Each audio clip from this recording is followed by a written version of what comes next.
Salut tout le monde, j'espère que vous allez bien. Allez, on est reparti pour un nouveau tirage et je vais prendre la Sibylle des Salons. Voir. Avant de commencer, je voulais vous remercier parce qu'en fait, on a dépassé les 1000 abonnés, c'est une dinguerie.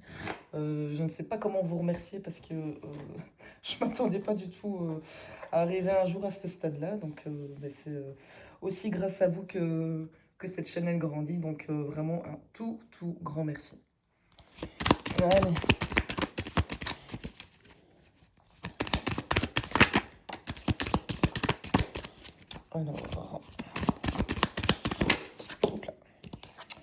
Alors, on a la femme méchante, on a le billet doux.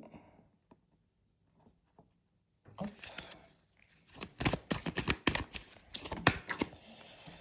On a la solitude. Je vais redresser un petit peu. Voilà.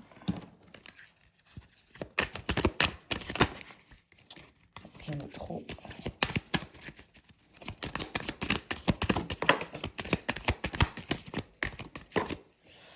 Alors, on a le voleur. Ok. Et on a la perspicacité. Et en 2 paquets, j'ai les querelles. Ok.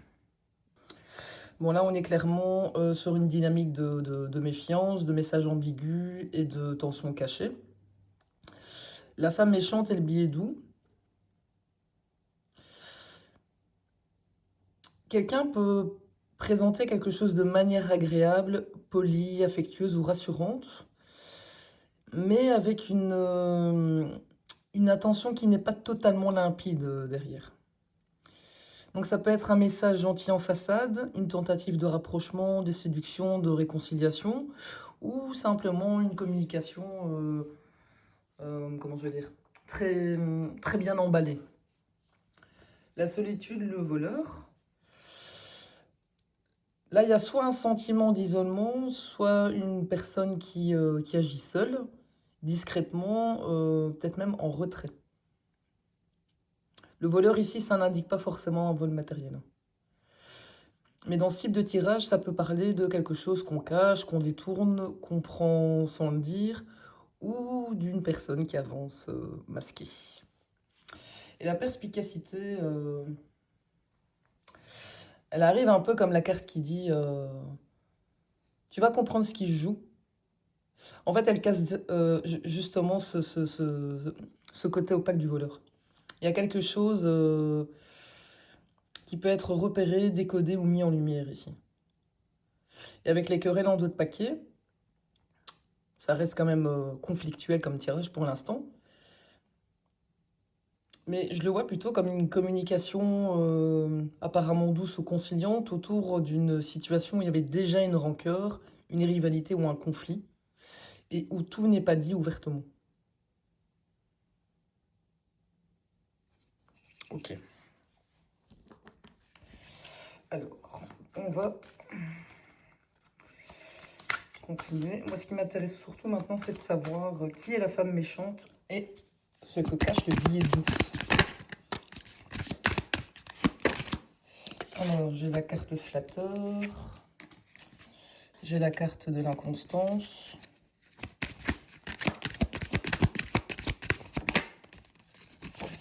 Attends. Hop, hop, hop, hop, hop.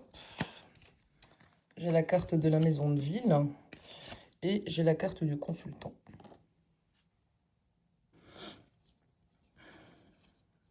Flatteur et inconstant, ça c'est vraiment le duo du discours séduisant mais carrément pas fiable.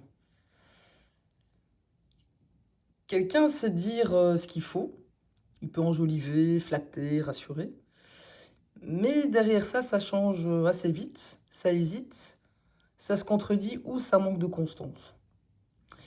La maison de ville et le consultant, pardon, ça ramène vers un cadre assez concret, même très concret, On parle ici d'un lieu, d'une structure, d'une société, d'une administration, d'une maison, d'un bureau, quelque chose de plus institutionnel.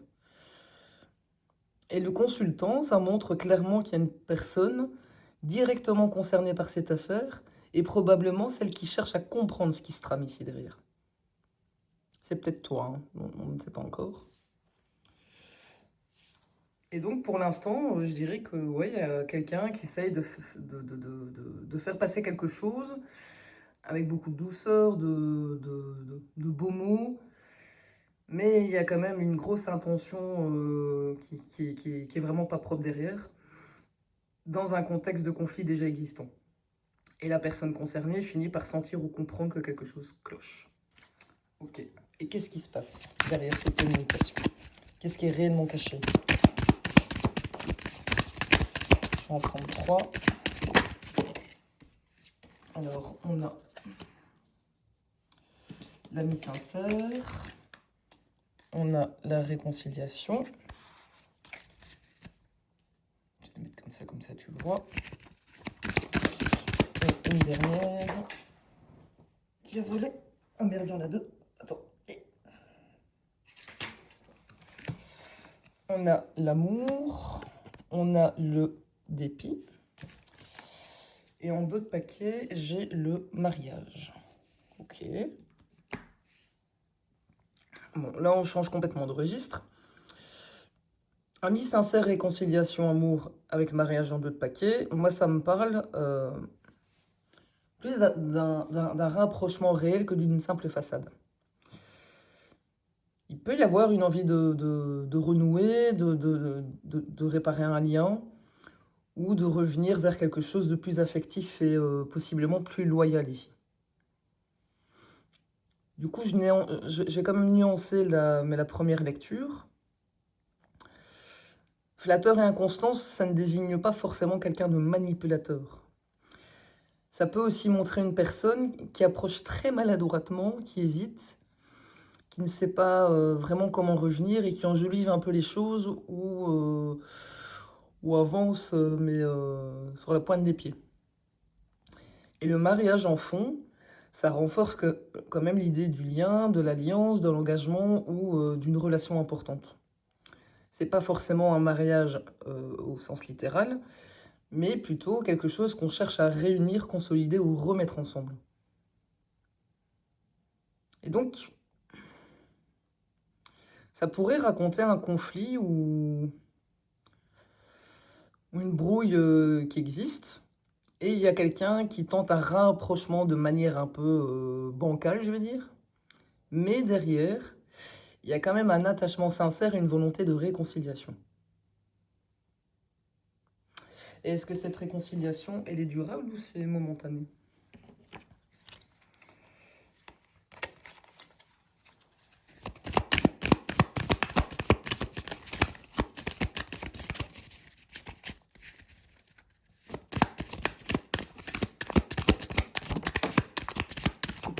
Oh. Alors, j'ai la surprise, j'ai la carte de la mort, pas de panique, et j'ai la carte de l'ennemi. Et en d'autres paquets, j'ai des kékés. Ok. 1.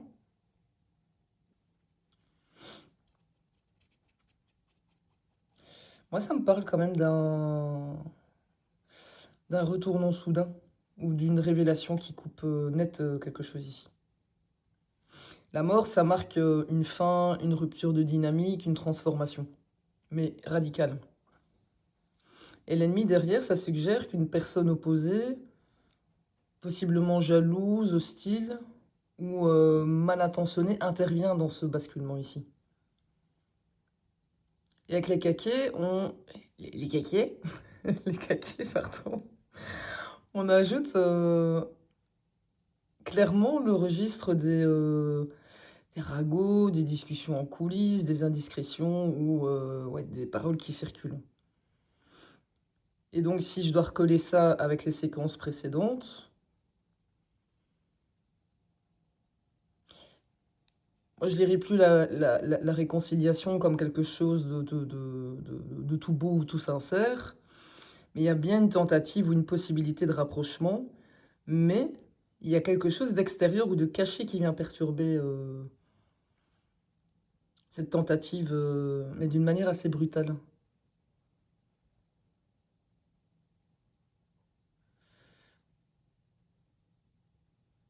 Mais ça peut aussi indiquer qu'une vérité tombe d'un coup et fait mourir l'illusion de réconciliation.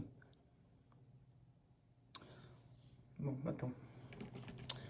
Qui ou quoi provoque cette rupture?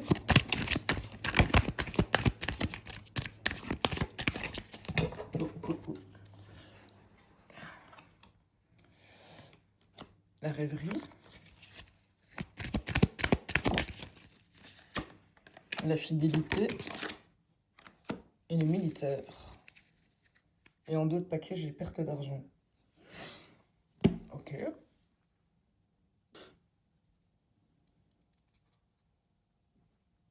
Mais la séquence ici, elle ressemble pas vraiment à l'ennemi qu'on avait précédemment. Rêverie, ça montre quelqu'un qui réfléchit beaucoup, qui rumine, qui projette ou qui peut rester dans l'attente. Fidélité, ça parle d'un lien maintenu, d'une loyauté réelle ou d'un attachement qui ne disparaît pas si facilement. Et le militaire, ça donne une énergie très contrôlée. C'est quelqu'un de rigide, de prudent, qui tient sa position, qui ne montre pas facilement ce qu'il ressent ou qui agit de façon très, comment je vais dire, très cadrée. Et avec la perte d'argent en dos de paquet, il y a par contre un enjeu matériel très concret derrière tout ça. Donc on peut parler de manque à gagner, de peur financière, d'argent perdu, des conflits d'intérêts. Et donc j'ai bien envie de séparer mais les deux plans ici. D'un côté, il y a le lien affectif ou relationnel qui persiste, donc avec réconciliation, amour, mariage, et puis fidélité. Et de l'autre côté, il y a clairement un environnement conflictuel ou intéressé, où on retrouve tout ce qui est ennemi, querelle, voleur, caquet et perte d'argent. Et donc ça pourrait raconter un truc du genre qu'il y a deux personnes qui gardent un attachement ou une loyauté, malgré la distance ou les tensions, mais autour d'elles, il y a un problème matériel, des discussions ou des intérêts qui compliquent fortement le rapprochement. Et le militaire me fait penser que quelqu'un ne va pas bouger si facilement. Il peut ressentir beaucoup, mais reste campé sur sa position. On va aller voir maintenant sur la perte d'argent.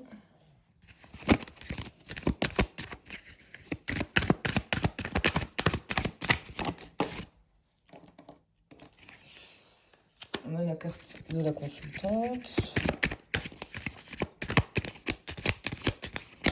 Ouh, on a trop. Mais parce que j'ai mon jeu là qui s'emballe un peu. Je n'en veux que deux. L'absence. Ouais. Je vais prendre celle-là. La récréation. Et en d'autres paquets, j'ai de nouveau le mariage. Ok. Moi, je vois quelqu'un directement concerné qui vit une distance, un manque, une coupure ou une indisponibilité, mais avec derrière une volonté de retrouver quelque chose de plus agréable, de plus léger. La récréation, ça peut parler de reprise de contact, de moments partagés, de détente, après une période lourde. Mais avec cette carte du mariage qui est encore là, moi, j'ai l'impression que malgré l'absence ou la séparation, le lien n'est pas considéré comme terminé ici. C'est quoi la nature de ce lien que le mariage représente?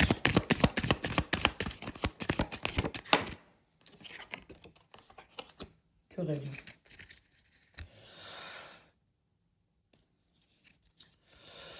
Le mariage, il ne représente pas forcément une union harmonieuse.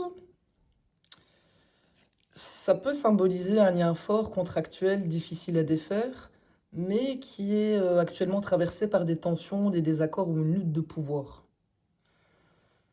Et donc il y a bien un lien qui tient, il y a une fidélité ou un attachement qui persiste, mais il est paralysé par les disputes, les paroles extérieures, l'inconstance et possiblement un enjeu matériel.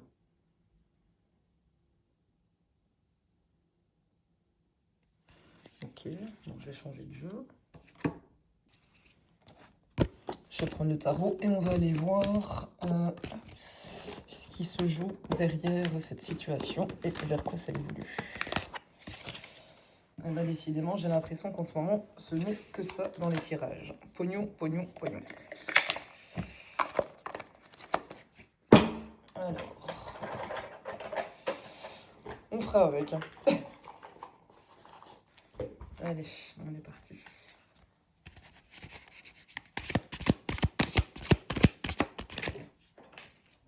Attends, je vais la chercher. Ok, on a la justice.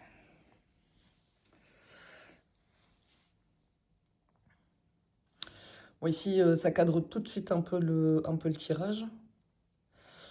On sort du flou émotionnel pour aller vers les faits, l'équilibre et les conséquences et une décision. Donc, on avait, qu'est-ce qu'on avait précédemment? On avait Père d'argent, les maisons de ville. Mais la justice, en fait, elle peut vraiment pointer vers un lien contractuel, administratif, juridique, ou une situation où chacun doit répondre de ses actes.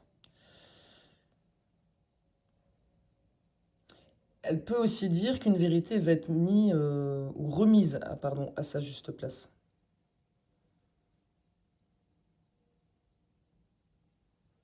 Donc ça confirme déjà quand même que ce que... je sais pas parler. Que ce que... Oh là là. Bref, ce qui se joue derrière, c'est quand même une situation sérieuse et qui doit être tranchée proprement.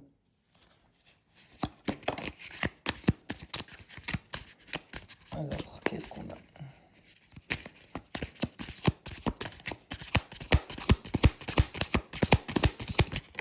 Ouh. Alors, on a l'empereur et on a un 4 de coupe.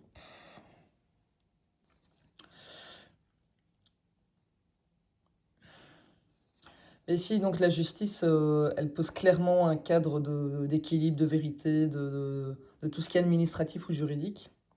L'empereur. Là, on est sur une énergie très ferme. C'est quelqu'un qui veut garder le contrôle, poser ses règles, protéger sa position ou maintenir une structure telle qu'elle est. Mais ça peut aussi représenter une autorité, un homme rationnel, un dirigeant, ou simplement le camp qui pense avoir la maîtrise de la situation. Sauf que les 4 de coupe, ils cassent un peu toute cette toute-puissance. C'est que derrière cette rigidité, il y a de la lassitude, du refus, de la fermeture, quelque chose qu'on ne veut pas voir. Et donc quelqu'un peut camper sur sa position, mais intérieurement ne plus être satisfait du tout de la situation. Ok.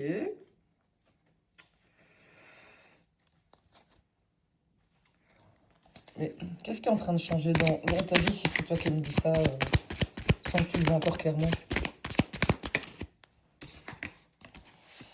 Oh, pop, pop, pop, pop. La lune et le 2 d'épée. Ok. Et en d'autres paquets, j'ai la maison de jeu. Hein?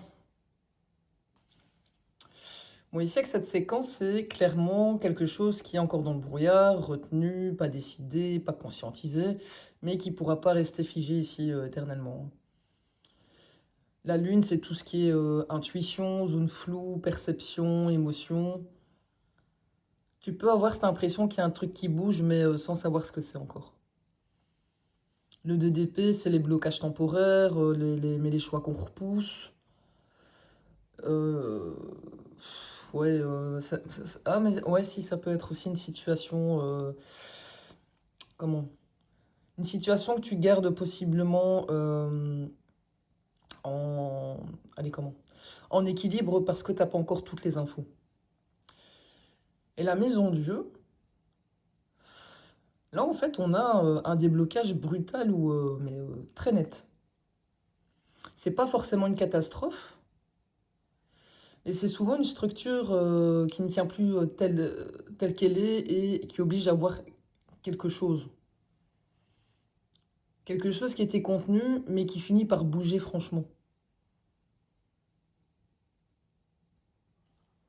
Je sais pas si ça te parle, hein. En fait, ça peut concerner plein de domaines, hein, ici. Ça peut être sentimental, ça peut être associatif, ça peut concerner ton mode de vie, ton travail, une organisation, un lieu. Mais c'est dans quel domaine du coup que cette maison Dieu va se manifester?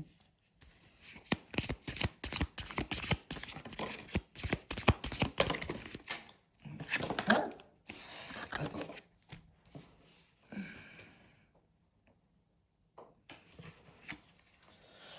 Alors, j'ai un 3 d'épée, j'ai un roi de denier et j'ai un 7 de coupe. Un 2 de paquet, j'ai quoi? J'ai un 8 d'épée. Ok.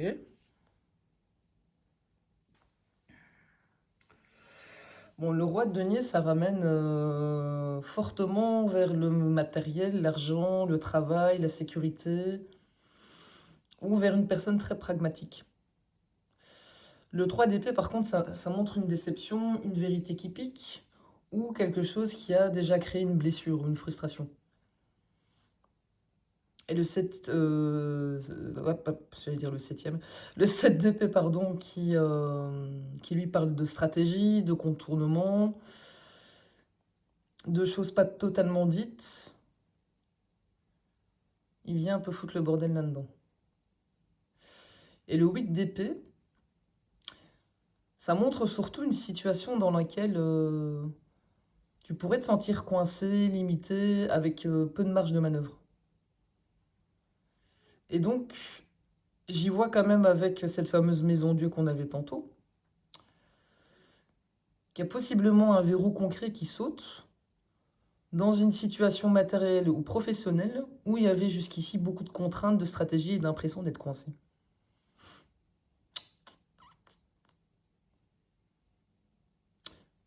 Ok. Bon, on est encore parti dans les mêmes sujets, mais bon, je suis désolée, mais on va les creuser, hein. Voilà. Moi, je tire des cartes, ça raconte une histoire, je raconte l'histoire, hein.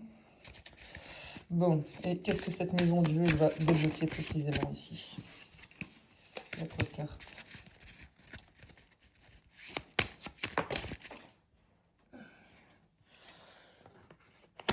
Ah, ça débloque l'ermite.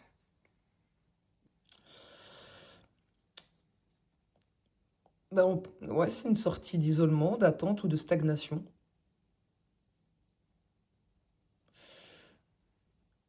L'ermite, en fait, c'est quelqu'un qui observe, qui réfléchit.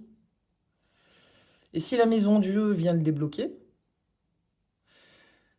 ça pourrait suggérer qu'un événement ou une prise de conscience met fin à cette période de retrait.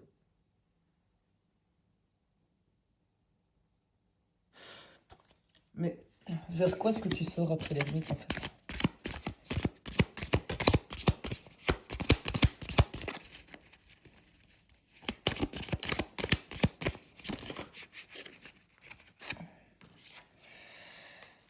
Vers un valet d'épée. Bah, en fait, tu passes d'une période de retrait et d'observation silencieuse à quelque chose de beaucoup plus vif, de plus curieux, mais aussi de mentalement actif. Et donc, tu recommences à chercher, à vérifier, à questionner, à communiquer. En fait, tu surveilles tout ce qui se passe autour de toi. Et donc avec la maison Dieu juste avant, ça pourrait donner un événement qui casse une phase de stagnation. Et puis tu te remets très très vite en mode je veux comprendre ce qui se passe réellement là. Et le valet d'épée n'est pas encore de l'action massive, mais c'est d'abord enquêter, s'informer, être vigilant, aller fouiller dans des échanges anciens, et parfois même une nouvelle qui arrive. Et donc je vois pas simplement une sortie de solitude, mais je vois plutôt sortie de l'isolement mental par une information, une découverte ou une nouvelle dynamique, mais intellectuelle ici. Et qu'est-ce que le valet d'épée découvre ou apprend? Il apprend un 10 de coupe. Mais ce que tu découvres avec, si c'est toi qui me dis ça, avec le 10 de coupe, c'est quelque chose qui est lié à l'harmonie, à la joie partagée, à la famille, au sentiment d'être enfin à ta place ou de retrouver un équilibre émotionnel. Et donc il y a vraiment quelque chose ici qui fait sauter un vieux blocage. Tu sors d'une période de retrait, tu te remets en mouvement mentalement, et ça t'amène une vision beaucoup plus claire de ce qui peut te rendre heureux ou t'apaiser ici. C'est pas forcément couple-famille au sens littéral, mais ça peut être aussi un nouvel environnement, un nouveau cercle, une nouvelle stabilité émotionnelle, mais vraiment quelque chose qui te redonne le sentiment de faire partie d'un tout. Et par quel chemin concret t'arrives à ce 10 de couple là?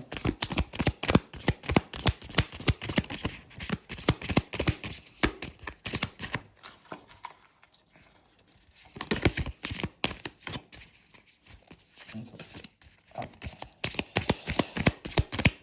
Allez, une seule carte. Le pendu. C'est assez intéressant comme chemin parce que ça dit que tu y arrives mais pas en forçant. Le chemin ici passe par une période où tu dois changer possiblement de regard, accepter qu'un truc reste momentanément suspendu. Tu peux lâcher une ancienne manière de contrôler la situation ou tu regardes autrement ce que tu pensais bloqué. Le pendu, c'est pas forcément de l'inaction, mais c'est souvent un temps de... comment je veux dire allez, un temps de bascule intérieur avant que le mouvement reparte autrement. Et donc ici, ça t'amène vraiment une nouvelle compréhension, une nouvelle information. Mais pour y accéder vraiment, en fait, il faudrait que tu acceptes un changement de perspective ou un temps de suspension. Et qu'est-ce que le pendu te demande de lâcher précisément?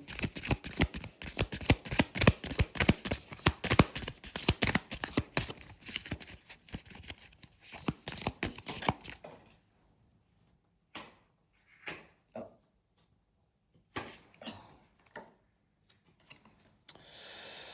On a un roi d'épée.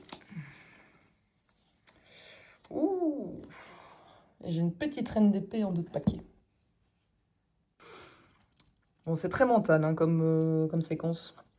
Le roi d'épée, lui, c'est la maîtrise, l'analyse, le contrôle, la logique, le besoin de comprendre avant d'avancer.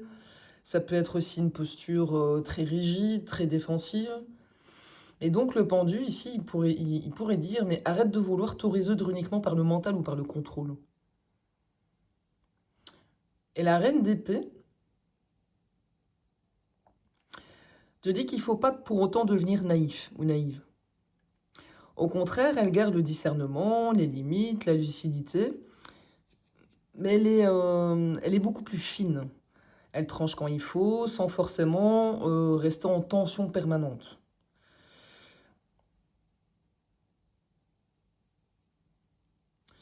Ok. Et qu'est-ce qui devient possible quand tu lâches cette posture de roi d'épée?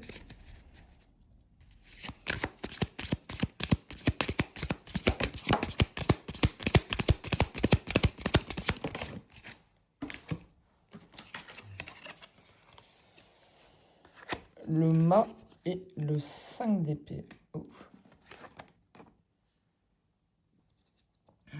Oh. Ça donne pas une petite sortie toute douce, hein, ça. Le mât, ça ouvre clairement une porte. Pardon.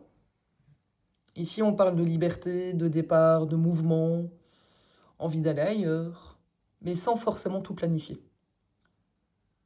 Et le 5 d'épée derrière, ça montre qu'en quittant cette posture de contrôle, eh bien, tu peux aussi te retrouver face à un conflit, une tension d'ego, une situation où il faut choisir ses batailles.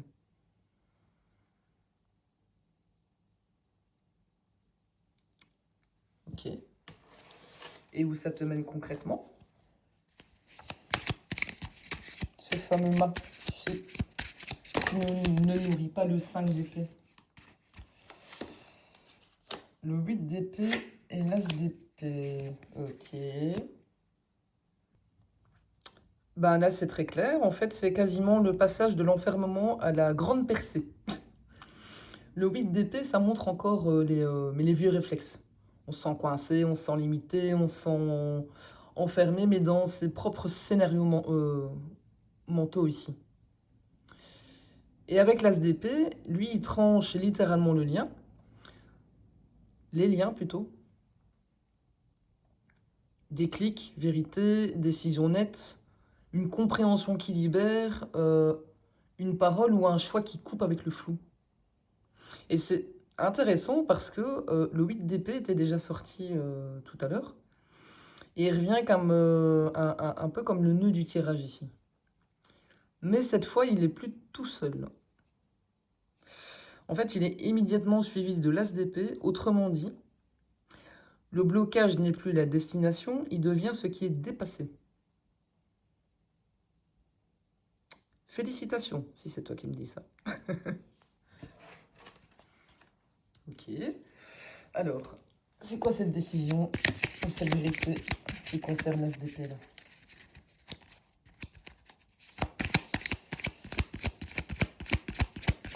L'ASDP, contrairement au 8, c'est le mouvement mais par la clarté. Et donc ça peut même représenter une décision que avant tu n'avais pas la force de prendre.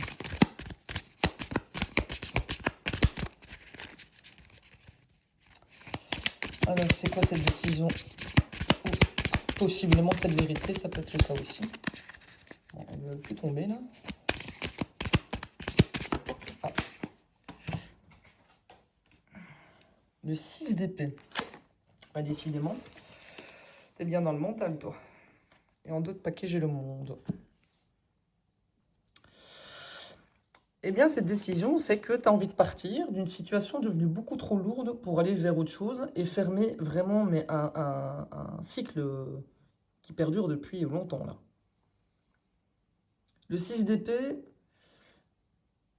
c'est pas juste réfléchir autrement, mais... ou réfléchir beaucoup. Mais ça peut aussi indiquer un déplacement, un éloignement, un passage d'un état à l'autre. Et donc, tu quittes une zone compliquée pour aller vers quelque chose de beaucoup plus respirable ici. Et le monde, ça c'est tout ce qui est fin de cycle, aboutissement, nouvelle étape. Ça peut même parler de changement d'environnement, de voyage, d'un monde qui s'ouvre après une période d'enfermement. Et donc ici, le tirage, il semble te dire quand même qu'il y a une transition qui se prépare. Tu laisses derrière toi quelque chose qui t'a épuisé, enfermé, et tu passes à un nouveau chapitre, mais beaucoup plus ouvert, beaucoup plus serein et beaucoup plus sain. Et donc, en gros, tu vas vers un cadre de vie où tu te sens mieux.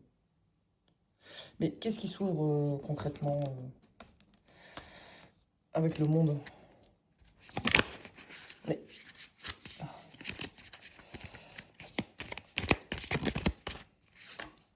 On a le chariot.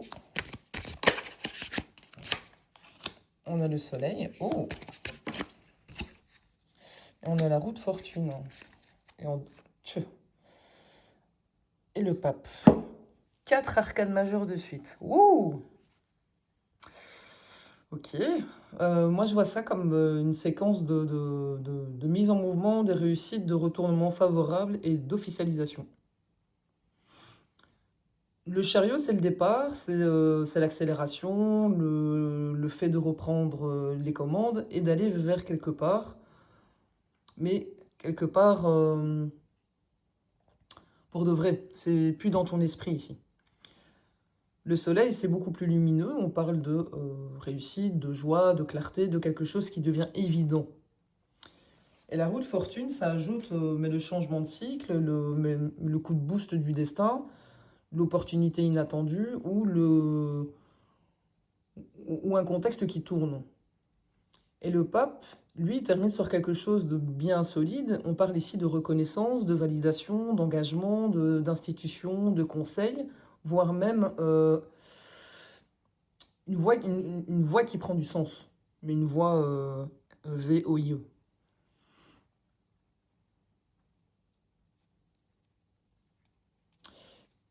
Ok, et ça ne nous dit toujours pas dans quel domaine ça va se matérialiser en premier, cette ouverture.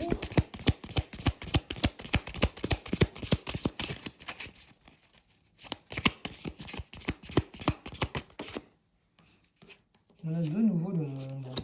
Je vais encore en prendre deux. L'as de bâton.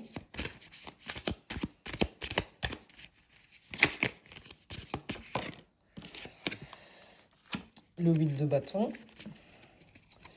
Et on termine avec le 3 de bâton. Mais ça se termine sur quelque chose de beaucoup plus vivant, de beaucoup plus ouvert, de beaucoup plus concret. Le monde y confirme encore une fois la fin d'un cycle et l'ouverture d'un plus grand. L'as de bâton, c'est comment la nouvelle étincelle. Nouveau projet, nouveau départ, une impulsion créative ou pro, mais très forte ici. Et le 8 de bâton, c'est l'accélération. On parle de nouvelles, de mouvements rapides, d'opportunités qui s'enchaînent. Vraiment, tout un tas de choses qui se débloquent enfin. Et le 3 de bâton, lui, il ajoute une projection. Tu regardes plus loin, tu élargis ton horizon, tu construis la suite au lieu de rester enfermé dans ce qui est par rapport à ce qui est derrière toi. Ce serait joli en tout cas. Ok. Bon, bah, je crois que ce sera une vidéo courte aujourd'hui.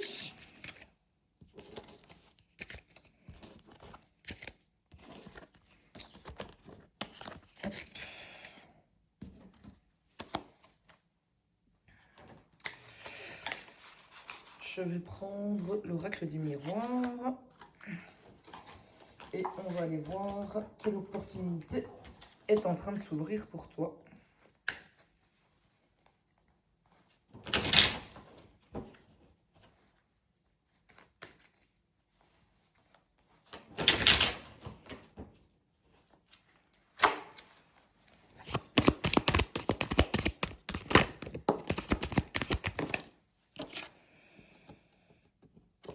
On a la... Ouh, on a la carte de l'examen, si elle veut bien tenir. On a la distance inversée. Ok.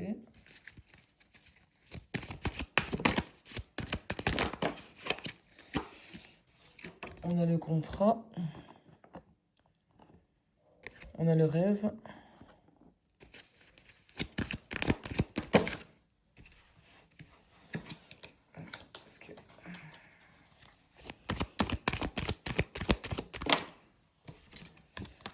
On a la joie. Ok.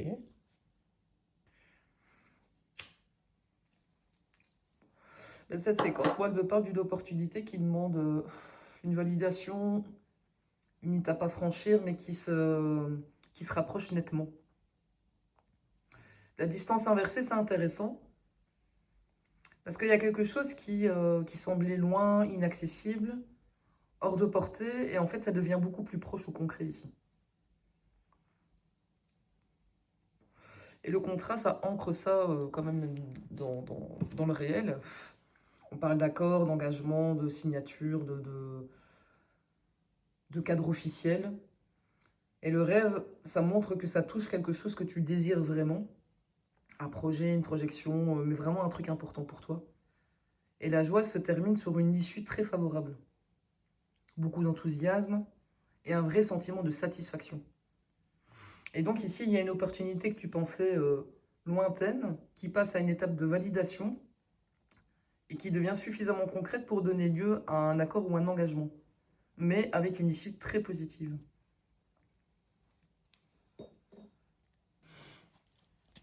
Et qu'est-ce que tu es en train de clôturer en fait, ou de quitter exactement?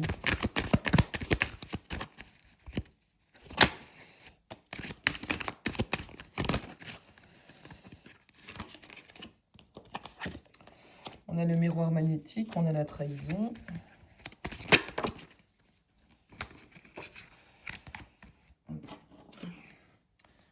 On a la carte de l'enfant, on a la carte de la fatalité et on a la carte du retard. Je vais la mettre ici. Hop. Moi ici, je vois un lien très difficile à couper, mais un lien très fort. Mais c'est presque compulsif ou dans l'insymbolique, même karmique, j'ai envie de dire, mais abîmé par une trahison ou une rupture de confiance. L'enfant, ça peut être littéral, donc un enfant qui maintient le lien ou complique la séparation. Mais ça peut aussi symboliser un nouveau départ qui n'a pas encore pu se faire. Et donc j'ai l'impression que pardon, tu as vécu quelque chose un peu comme inévitable, mais qui traîne. Ça va être une fin, un changement où tout le monde savait, sauf que ouais, ça bloque.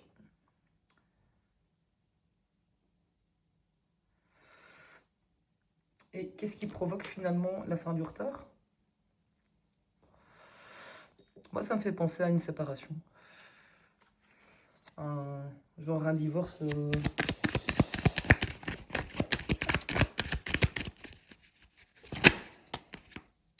Ah, on a la carte de la jalousie. La clairvoyance.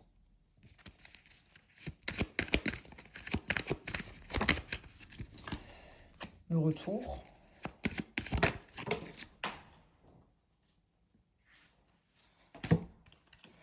J'ai la carte du temps. Et en d'autres paquets, j'ai le carrefour.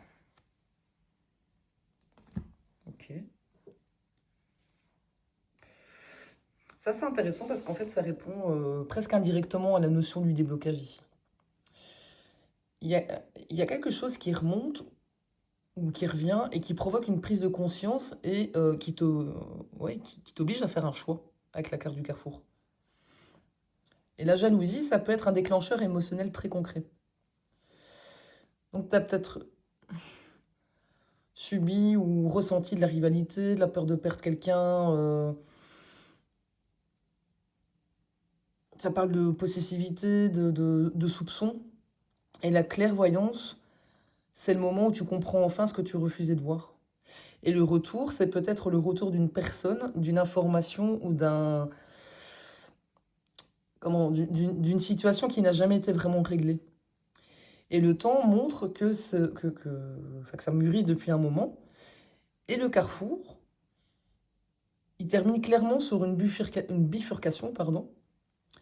Tu peux plus rester entre deux routes. Et donc, moi je pense qu'il y a une ancienne situation qui traînait et qui finit par être réactivée par un élément de jalousie ou de rivalité. Ça provoque un élan de lucidité. Il y a quelque chose qui revient sur la table. Et après un temps d'attente, tu es obligé de choisir une direction. Et c'est quoi le choix?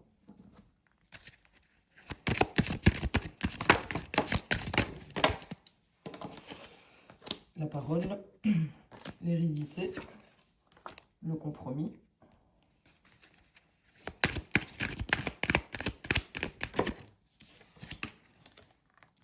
Et la loi. Et en dos de paquet, j'ai la femme.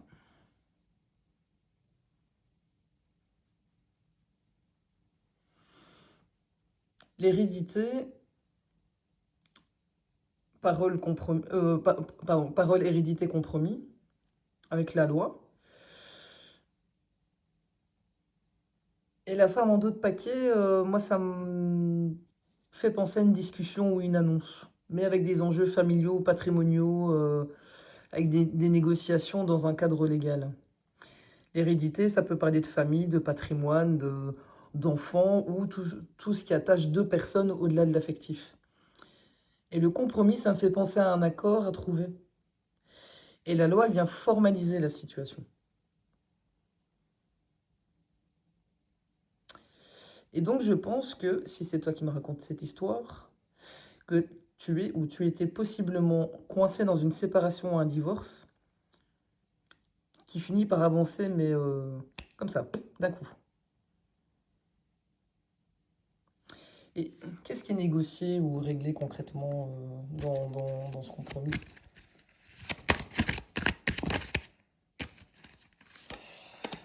L'évolution,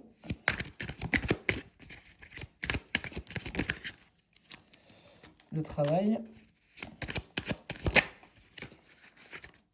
le cadeau,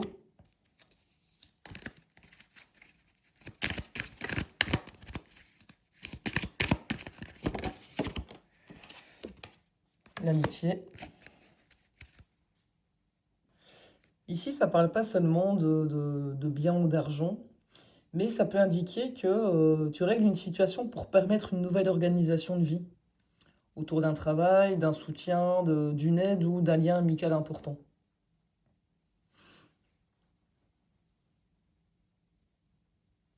Ok. Mais, pardon, travail, cadeau, amitié, ça peut aussi parler d'une opportunité professionnelle qui t'est amenée par une connaissance ou un ami. Et le compromis, ce sera alors le cadre qui permet d'accéder à cette nouvelle étape, de la franchir. Alors, est-ce que ça concerne le volet sentimental, professionnel ou familial, ça?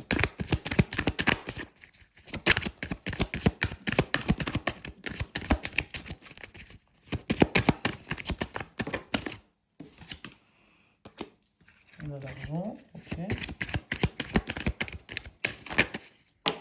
L'échec.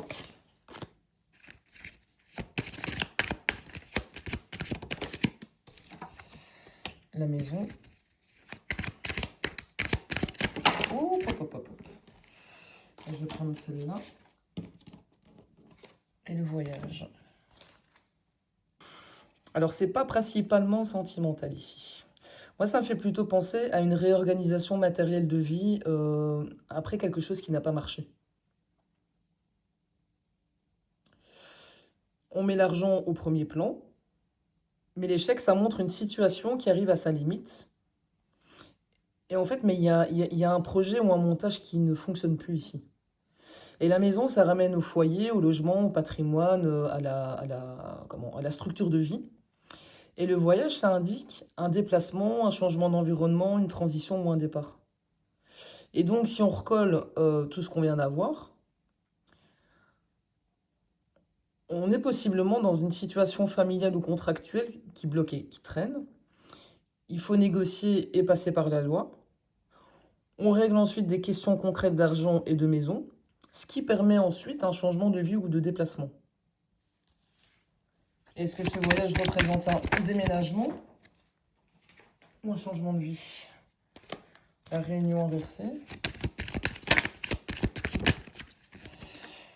Le bouclier.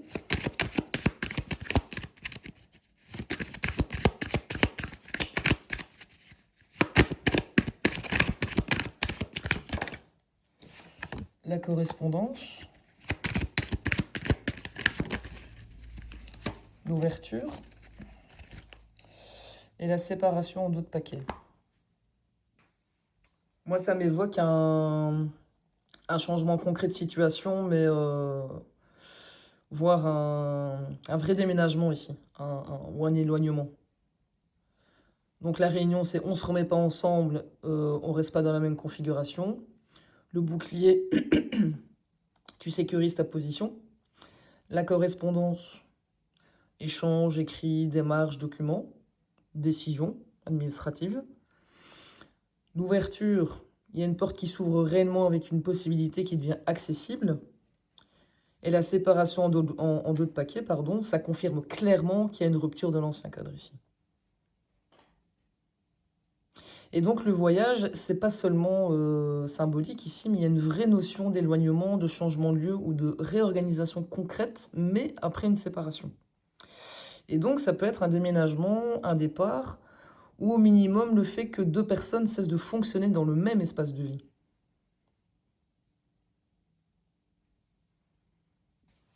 Ok.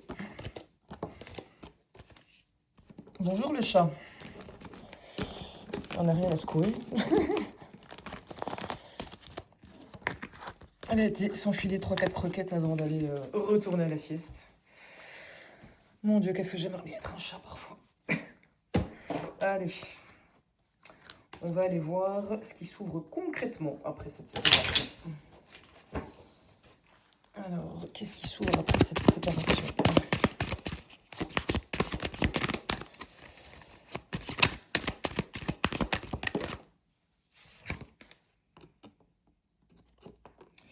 Un changement.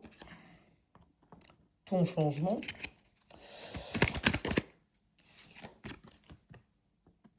Compréhension.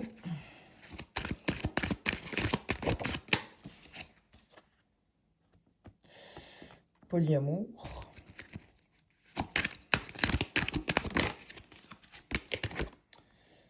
La surprise. Le repos et la sexualité. Je vais les retourner, sinon je vais me faire embêter. Et les amis en dessous.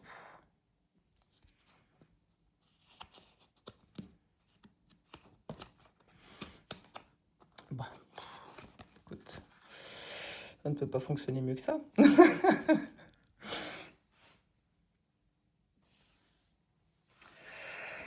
Eh ben, en gros, bah, c'est une autre vie.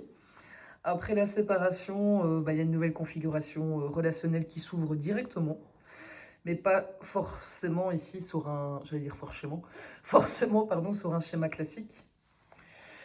Le changement, ça confirme la bascule. Donc, le toi te place clairement au centre de cette nouvelle dynamique. La compréhension, ça suggère qu'il y a enfin une mise au clair, une acceptation, une compréhension du fonctionnement réel de la relation. Et polyamour, c'est franchement très difficile à ignorer. Ça peut parler d'une relation qui n'est pas non conventionnelle, d'une situation où il y a plusieurs liens qui coexistent, ou simplement d'une manière de vivre le lien, mais qui sort du couple traditionnel ici.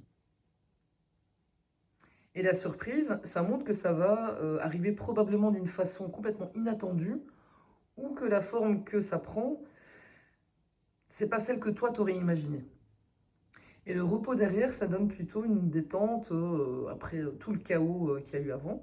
Et donc, il y a quelque chose qui devient plus simple et moins conflictuel et beaucoup moins lourd. Et les couches d'en dessous, elles sont quand même assez parlantes. Parce qu'on a une forte dimension charnelle, on a la complicité, pardon, le cercle amical avec les amis. Mais ça peut être aussi une relation qui peut d'abord fonctionner sur une base très libre et très complice. Et malgré le caractère atypique, avec le contrat, il y a une forme d'accord, d'engagement ici. Je ne sais pas ce que tu avais comme manière de fonctionner traditionnelle, mais qui pourrait virer sur quelque chose de moins traditionnel. C'est ça que ça dit ici. Attends, on va aller voir.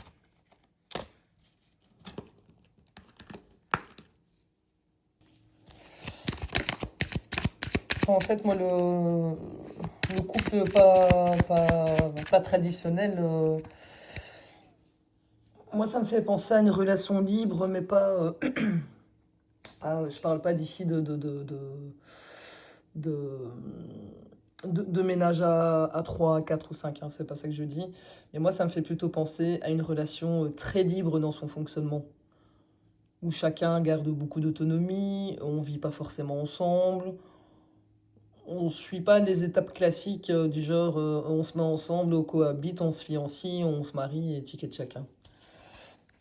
On va aller voir. Plutôt un couple atypique en fait, j'ai envie de dire.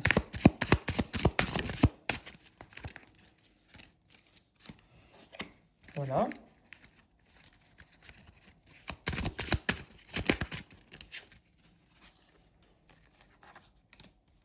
Moi, lenteur, hôpital. L'hiver. Ok. Et j'ai l'été. C'est assez curieux parce qu'en fait, moi, je vois ça comme une... comment je vais dire ça? Une relation réparatrice, mais qui est progressive et respectueuse des blessures de chacun. Le moi, ça recentre le vécu personnel. La lenteur, ça dit clairement qu'on brusque rien du tout. L'hôpital, moi, ça me parle de guérison, de récupération, de vulnérabilité à prendre en compte. L'hiver, l'été, ça montre un passage d'une période froide, fermée ou fragile, vers quelque chose de beaucoup plus chaleureux, épanoui. Et donc, ouais, ça pourrait vraiment être une relation construite sur mesure, en fait, ici. Chacun garde son rythme, ses besoins, ses limites, ses moments de retrait, et le lien s'adapte au lieu d'imposer un modèle standard. C'est joli.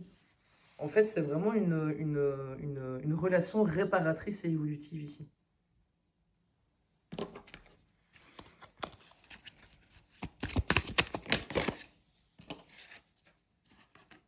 Ouais, c'est ça. Peine, lutte, amour. Une petite dernière. Le contrat et la foule.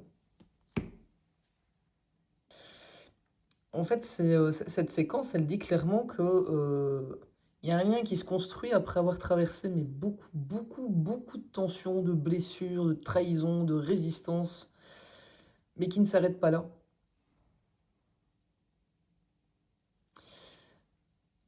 En fait, c'est un lien qui cherche vraiment une forme... comment je vais dire? C'est un choix, en fait. C'est vraiment ça.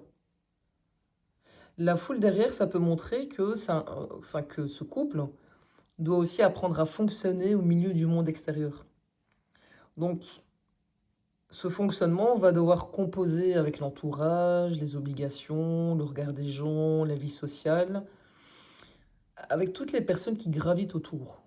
Et donc le défi ici, c'est pas seulement de s'aimer, mais c'est de réussir à protéger le fonctionnement particulier de ce couple, malgré les pressions extérieures.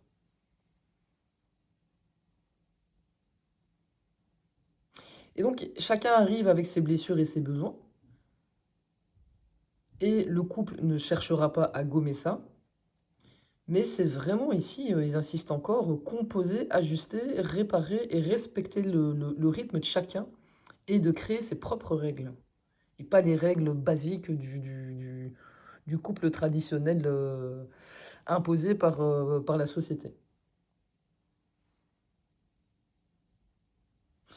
Bon, voilà. C'est c'est joli, je trouve, comme fin. Bon, mais vous me direz ce que vous en pensez, si ça vous parle. Euh, voilà. Je suis curieuse de lire vos retours. Bon, et bien sur ce, je vous souhaite une excellente journée. N'hésitez pas à partager, à liker, à commenter. Et on se retrouve une prochaine fois pour une nouvelle aventure. Salut!